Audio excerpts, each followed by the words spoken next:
suggested in the title, I do believe that video games deserve a place in public schools and universities alike. I'm also fully aware that I'm not English, but I've always been pretty good at the accent, and the video wouldn't be half as interesting if I used my normal voice. Besides, I'd be willing to bet that more than half of the room sat up a little straighter when I started talking, so away we go. In today's world, video games have replaced TV as the popular parental scapegoat for obesity, poor academics, and why little Johnny has just climbed the clock tower with an Uzi. But to me, this statement bears about as much weight as a handful of air, because let's not forget that every decade or so since the 1930s, parents have seized every new form of popular media as the reason for the downfall of society. At the time of their appearance, comic books, rock and roll, and action movies have all come under fire of the officiating public.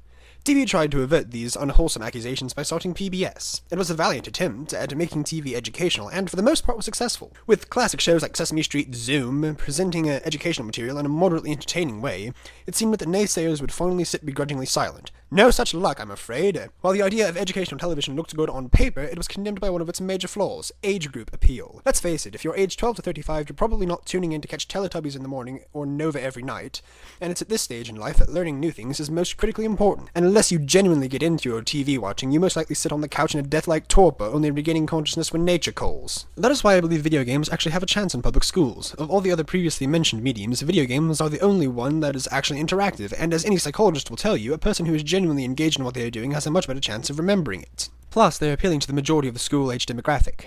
And while this is a relatively new idea, and only certain games should be considered for academic inclusion, I certainly wouldn't expect to see Left 4 Dead or Call of Duty in schools any time in the near future, but the very real positive effects of those certain games simply cannot be ignored. Delano Middle School in San Joaquin, California uses the party game Dance Dance Revolution as part of its PE curriculum.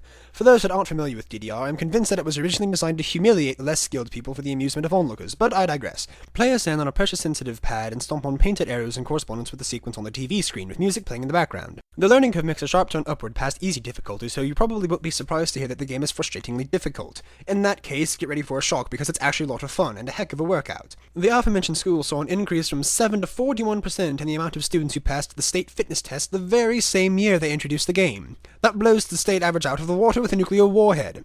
And after witnessing the spectacle, the entire state of West Virginia advocated the inclusion of DDR in its PE curriculum. Additionally, video games can be used as a teaching supplement, and before you ask, no. Video games have not yet advanced to the point where they can actually be the sole teaching instrument. One teacher in Massachusetts tried that and was nearly disemboweled by an angry mass of parents and administrators wielding the game discs. But once a teacher has introduced a topic, video games can be used to help solidify it in the student's mind. Remember the clue finders? How you would push boulders into slots to open a door by solving math problems? Or building a bridge across a pit of alligators with just nouns and adjectives, all with complete disregard of the laws of physics? It was certainly much more entertaining than grinding away at worksheets ad nauseum. Will Wright's bewilderingly successful Sims games and history-based games like Civilization have made an appearance to help teach critical thinking concepts and such.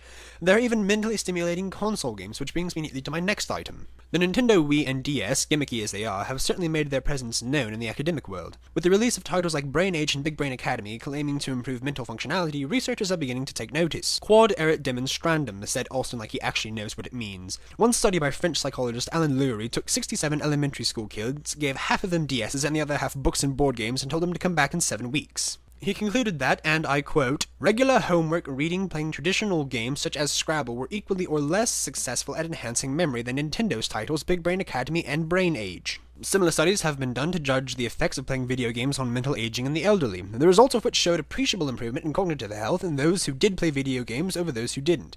And most notably, in a study of 300 laparoscopic surgeons at Beth Israel Medical Center, New York, those that were skilled at video games requiring hand dexterity and spatial perception were significantly faster and more precise in all 10 test reels than those who didn't play video games. The study's game of choice, you ask? Bloody Nintendo's Trauma Center. Wake up whoever's sleeping around you, because I'm about to make my conclusion. As you may have noticed, the point that I am laboriously trying to make is that video games have just as much place in schools as textbooks and chairs in bathrooms and such. And while some of our current batch of legislators will remain unimpressed and unmoved, I can gain the support of those who will follow them, that is to say, you all sitting in this room.